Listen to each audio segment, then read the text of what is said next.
Hi, welcome to the Heart of New York show. I am so excited today because I got my good friend and buddy back, Maestro Joseph Lento. I'm going to give you a quick bio on him because we got a lot to cover today. You're going to be so excited. You're going to be so filled of all what's going on with the school system and his music. It's going to be incredible. Maestro Joe Lento, he's a multi-winning educator celebrated by four, not one, not two, not three, but four United States presidents and two United States senators. In 1999, Joseph was named the New York City Department of Education Bronx County High School Teacher of the Year, and in 2014, President Obama named Joseph, that's Maestro Joseph, a National Teacher of Arts and Humanities. Welcome. Well, thank you so much. Welcome. Now, what we're going to talk about today, and I'm going to just go over a little bit, and then I want you to take over and go through. We got some questions here. Sure. Because today's topic, let me tell you, it's very, very important. It's equity in education, okay, which is seemingly at the heart of almost every ongoing discussion related to education in the United States. It is a topic we believe people want to learn more about, so we've asked the maestro here to be our guest on today's show to bring an unbiased, okay, and factual analysis to this issue. This September, Joseph will begin his 38th year in education. Incredible. He has taught in numerous disciplines outside his expertise in music, which have included teaching in various humanities, special education, and holding supervisor roles in New York City and Westchester County. Joseph is a former New York City Department of Education Bronx County High School's Teacher of the Year, as I stated earlier, and has received letters of commendations.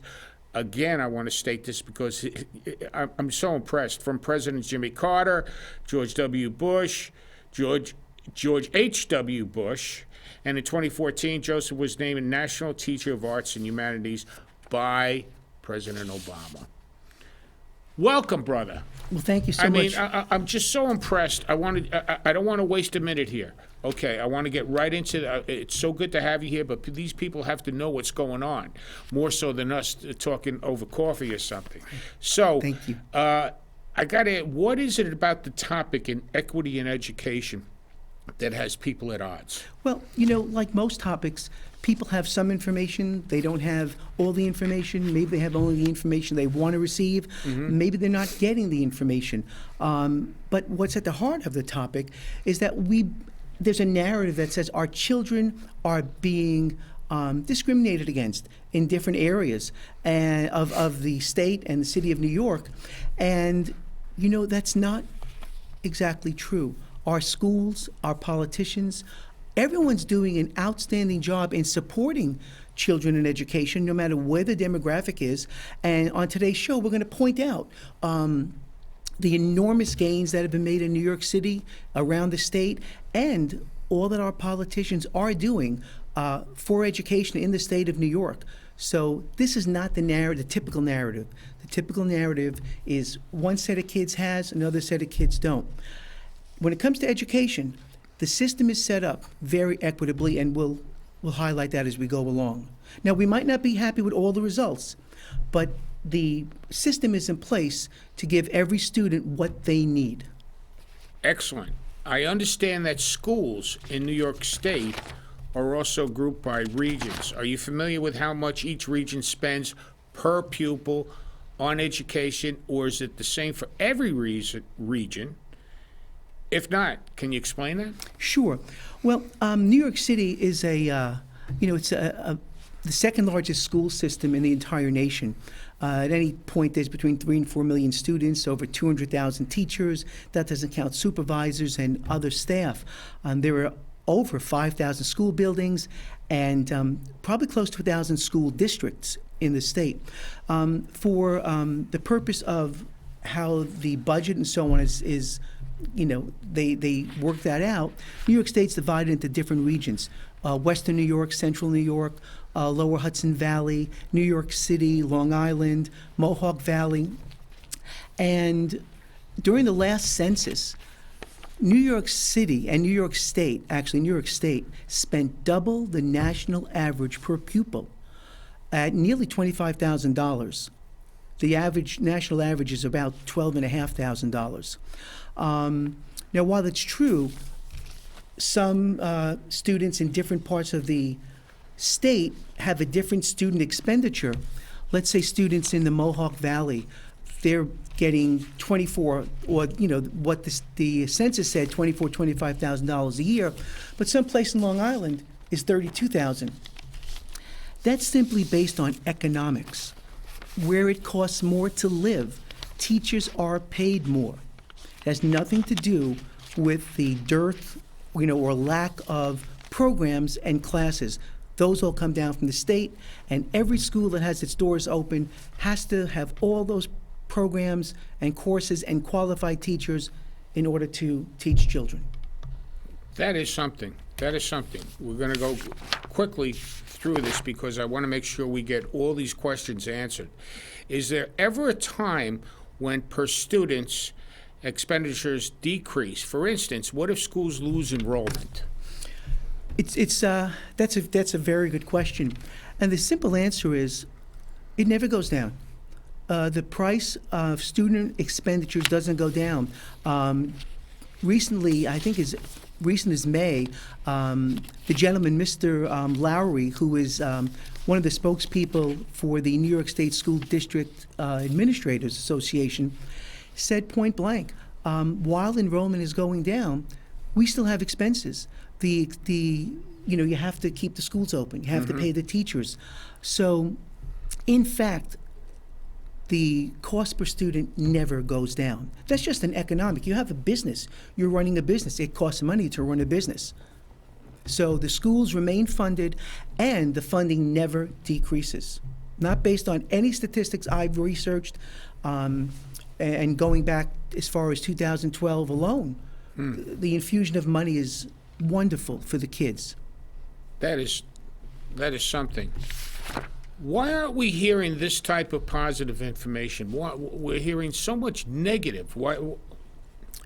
Peter, that's a great question. Also, I'm an educator. I don't take sides. Whatever I think privately, I think privately. My role is to be unbiased and to talk about facts, even if I don't like the facts. If they're factual, they have to be told. And I think what happens is people get wrapped up in their partisanship and don't get wrapped up in the facts. But these facts, whether it's per student spending, does every child have access to the programs, are there qualified teachers, all of these things are verifiable right through our very own state, whether it's the State Controller's Office, the State Department of Education, the Governor's Office, your local school district. All these things are verifiable. Why they don't want to talk about it, that's for other people to discuss. But for me, I want people to know that the narrative shouldn't be inflammatory. It shouldn't be void of the facts. It should have all the information we need so we can better serve our kids. That's our responsibility. So in other words, when you're saying to me that you're unbiased, that means that you're unpolitical. Yeah, when it comes... Because all this sounds political to me, and everyone out there that's looking, they're saying, well, wait a minute, this is all, listen to this school district, that school district, it's all politics. Who's making money, who's losing money? Yeah, I've had... What's the story here, brother? Unfortunately, I've had numerous people contact me when I posted that the show, we were going to do the show, and I mentioned some of the topics, and people, very high-ranking people in various school districts throughout the state contacted me and said, basically, you don't know what you're talking about. And when I pointed out to them and gave them the budget, it comes straight from the Controller's Office. It comes from the Congressional Budget Office, comes from the Governor's Office, comes from your school district. And I pointed out the money that's spent and the rate of success in the school districts that people say are not being successful is not only untrue, but it's putting down the kids and the teachers in those districts who are doing phenomenal work. So unfortunately, even in my own profession, people are not informed. And when you give them the facts, my experience has been they don't engage in a, wow, I didn't know that, I'm glad to hear that. They, hunker down on their politics, and that doesn't serve kids. Never serves kids. Well, these people that are listening that have said Joe doesn't know what he's talking about, you are more than welcome to come on this show with Joseph Lento, and we could discuss the facts of this, okay? Because what we're dealing with here is the future. Our kids, the kids out there that need and want a great education to make this country continue to be what it is. Great. Joe, that's what we're looking for here, right? Absolutely. And, I spent the vast majority of what soon would be my 38th year servicing, minority and socioeconomically challenged communities. I know I came from one. I know the story. I come from a broken home. I didn't have much growing up. So I know the story. I was in it. I'm not just talking from some ivory tower. The experience I have comes from my own personal experience. And when I had a chance to teach at performing arts out of college, I didn't. I went back and taught where I grew up because that's what I wanted to do. And that's what's important. So when I hear fighting and the politicization of this topic, it bothers me because we're here to serve kids. And if you can't serve kids, then you don't belong being in the business. Exactly, and that's what it's all about. Now, could you give us like some data on how the school districts are funded? Because most people believe that each community supports their school district completely through property taxes, therefore giving the image that there is a large disparity in the money each school district has to spend. Is this true? No, it's absolutely false, and that's what people don't understand. We have a system in New York State, and I'm going to continue. I'll thank the governor. I'll thank the head of the Senate, the Assembly, the Commissioner of Education. They oversee a very strict system of rules that, one, gives the right amount of money to the kids and oversees a curriculum that's fair for everyone. And also the teachers. They're implementing this curriculum. The teachers' unions, whether you agree or disagree, these are all advocates for kids. All of them, every one of them. And the biggest talking point to cause division is, well, you live in Syosset, so your kids get $32,000 a year, but the kids in central New York get $26,000, or in Buffalo. Well, again, it comes back to a couple of things. What are the economics? There's not one collective bargaining agreement that teachers have that's not wrapped around the economy of the region they live in, that they work in. It's that simple. So because property taxes might be higher in Seaford or in Dobbs Ferry or Ardsley, it doesn't mean they get to spend more on their schools. As a matter of fact, there's what's known as the Big Five school districts. It includes Buffalo, Rochester, Syracuse, Utica, Yonkers. It's always more than five. They still call it the Big Five. Mount Vernon. These schools are the schools districts that are targeted as, challenged, which bothers me because I know the kids in those school districts. They're great kids. You put the name challenged on them. They're great kids. They succeed. They get actually double the amount of state aid that other school districts do, and I'll break that down more clearly. So the formula is simple. You have a school district, whatever town it is, city it is. That city, town, they can only contribute between 45% of their property taxes go to their schools. Not 100% of their taxes, 40 to 45%, and in most so-called wealthier districts, they're only, the state is only putting in 32% when the state is supposed to kick in the other 45%. So there's a lot of disparity there that's not spoken about. Then the government kicks in the other 8 to 10%. So let's say it's essentially 45 from the locality, 45 from the state, and then 10% from the federal government. That's the breakdown, whether you like it or not. That's the way it works. Absolutely incredible. Most people don't know that. Because I read something the other day, someone said, we're the only country in the world that uses real estate taxes to fully support its schools. That's nonsense.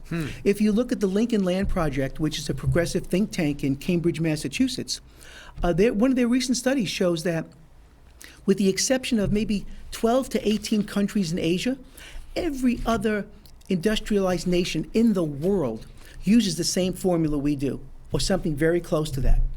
So, we're under the impression, wow, well, in Spain, they completely pay for every student's education from the government. No, it's the same breakdown here. So what's the problem here? Ignorance. Ignorance. Wanton ignorance. It's as simple Ignorance as that. on how it's put out to each school, distributed and all that? Yeah, I mean, these are facts. If I can find them, people with much more intelligence than I Where's the money have can going find then? them. The money is going to where it's supposed to go. It's going into the schools. Right. Every dime of the money goes into the schools. And let's face it, when we say student expenditures, let's not sugarcoat it. This is a business. It means, what am I paying my teachers? What am I paying my administrators, my bus drivers, food service people, healthcare workers? So this is a business. These are professionals. They're entitled to make a good living. So that's I have no something. problem. Student expenditure means, what does it cost to run your school district? And every one of the people who work in those school districts are darn good, and they deserve every penny they get, and I fully support them. Excellent, excellent. So is there a safeguard on spending? And we see that a sizable amount of money is being spent per student. So where exactly does this money go and why? Well, great, Peter, thank you. There is a safeguard. There are a few safeguards, not only in the spending, but in the curriculum and how it's doled out, or rolled out, rather. There's something called a property tax cap, and state law says that no locality can increase their, by more than 2% each year what they give to their schools. So if somebody wants, somebody thinks, well, I live in Sayville, so we want this and that, so let's raise our property taxes, we can afford it, and we'll pay it. And I'm not sure if I use the best place. It's a great place. There's so many others. You just cannot tax yourself. It doesn't work that way. So you can have everything. School districts that have a higher expenditure, you often don't see what those costs are. Every student in New York State, in the nation, is entitled to a fair and equitable education. This, certainly with our special needs community, is something that people don't see. So someone might say, well, in Scarsdale, you're spending $32,000, so you must have pools and tennis courts and this and that, and they very well might. But that's not where their money's going. A lot of the money goes to educate students with special needs. That includes having to usually send these children to school districts or other approved facilities that can properly educate them. The cost can be double or triple what it costs to educate a student who doesn't have those needs. Transportation.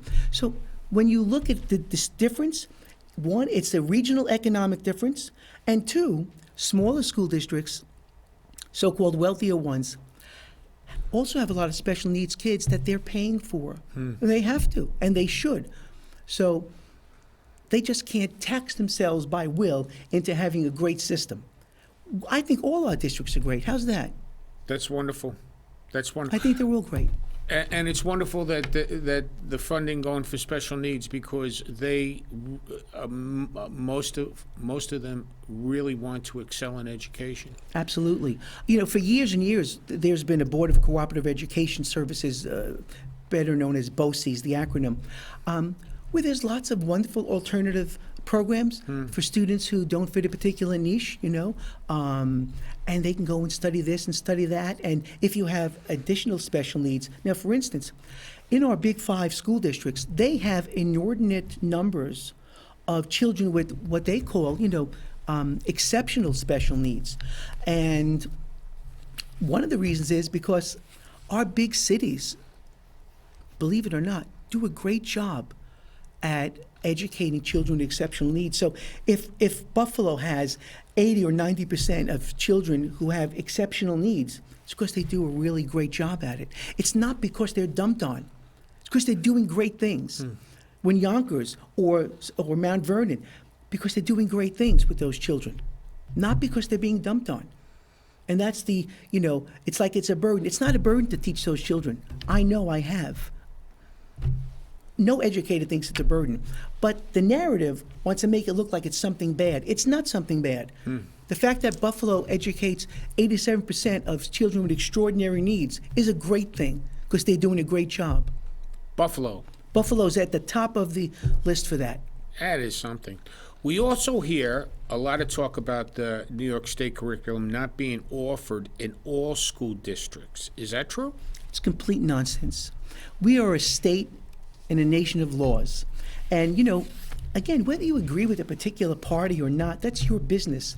But in New York State, I can't think of one person from the governor to the secretary of the commissioner of education to our state and Senate leaders they are tremendous advocates of children. They would not allow a formula in place that said, well, if you work in Mount Vernon, you're not going to have Algebra 1 in the 9th grade. Sorry, it's because you're a minority, you're not getting it. No, every student has access. There's a curriculum from pre-K all the way up. There are benchmarks at every grade level. In the high school, you must have 22 credits, and they fall into various categories. Those courses are available at each and every school by state-certified, qualified, excellent educators. That's beautiful. Beautiful. Earlier, Joseph, you mentioned that many economically challenged and minority students are succeeding in other school settings, yet come from the exact backgrounds of students who many people are saying are failing. What's going on? What do you mean by that? Well, again, either people are invested in really helping kids, which means finding out what's going on with those kids and educating them. And I don't need anyone from the government or any place else to tell me how to educate my kids when they're in the room with me. We all know what we're doing in those classrooms, and we work hard at it. So the narrative is that the minority community doesn't succeed. And again, it bothers me. And there are recent records to show it's absolutely not true and supports my contention. But there are other school settings. For instance, the Archdiocese of New York State, New York City, which I have to say I'm now proud to be a member of again. Congratulations. And I want to thank, may I thank my fellow workers? Just want to say thank you to everyone at Marie Regina High School. You're wonderful, and God bless all of you. There was a study done by the New York State Department of Education as far back as 1993, the State Department of Education, which analyzed similarly situated, economically challenged and minority students in New York City, juxtaposed to the ones who were in the Archdiocese high schools, and also in elementary school, K through 12.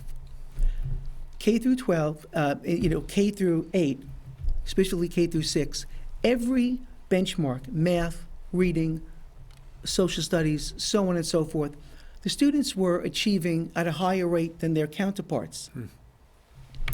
And I'm not putting down the teachers who were in those schools in New York City. They're doing a great job. It's just that to say that everyone is failing who comes from a particular group is not right. And the students who attend the Archdiocese high schools go on with a 99% rate of graduation and similar statistics through college. Kids are being educated publicly, privately. We need to hear more of that. Our teachers, public and private, are doing phenomenal work under extraordinary circumstances. They don't need inflammatory narratives. It's so interesting what you're saying. Now, we're at the end, and so I'd like you, in a couple of minutes, can you wrap up the most important thing, how this can become better, and what needs to be done for, and or corrected, and people out there that are doubting, like I said, the invitation is an open one to come on the show, and we'll go over the facts to prove. We've got them all. We got them all right here to prove that Joe, so the invitation is open. Just let us know. But Joe, can you wrap it up in a couple of minutes on just what you think that they really need to hear, that they're going to go home with, and hopefully start the process of change? Sure. So, two quick things. Well, one quick thing is, we didn't touch on this, is my fault. There's no such thing as a school district buying better teachers. We all come out of the state education department licensed the same exact way. It's not like a football or baseball draft. You're not ranked by your ability, you're ranked by your license and whether or not you pass the criteria for your subject area. So a student in Brownsville, a teacher in Brownsville, Brooklyn, is eminently as qualified, if not more, than someone in Edgemont, New York. So you can't buy better teachers. And no one's traveling from central New York to, another school district 6 hours a day to make $10,000 more. It doesn't work that way. So teachers, you're doing great, all of you. What is the takeaway on this for me? I want people to know that as educators, our only responsibility are facts, and to nurture kids who need help from us. If people want to politicize this, and for those in education who do, shame on you. You shouldn't talk about things that are not factual when they will harm our children. Children hear this. I don't want the kids in those areas to anymore hear that they're not being treated fairly or they're not getting the right money. This affects the way they think. And it really hurts me for them, because we're doing them a disservice. And I do welcome anyone to come on the show and refute the facts that we have here that we've only touched on. I agree 100%, and I hope you do. I hope you do. Joe, what's that high school you're affiliated with, the Catholic one? I'm now teaching at Maria Regina High School in Hartsdale, and it's the most wonderful place. The principal, the president, the assistant principal, my colleagues, they're just incredible. They've welcomed me with open arms. Thank you so much. I heard so many good things about you. I'd like to come by that school and say hi sometime because of my maestro right here. Thank you all so much for watching. Take to heart what was said today. I hope you got a lot from it. We'll see you next time.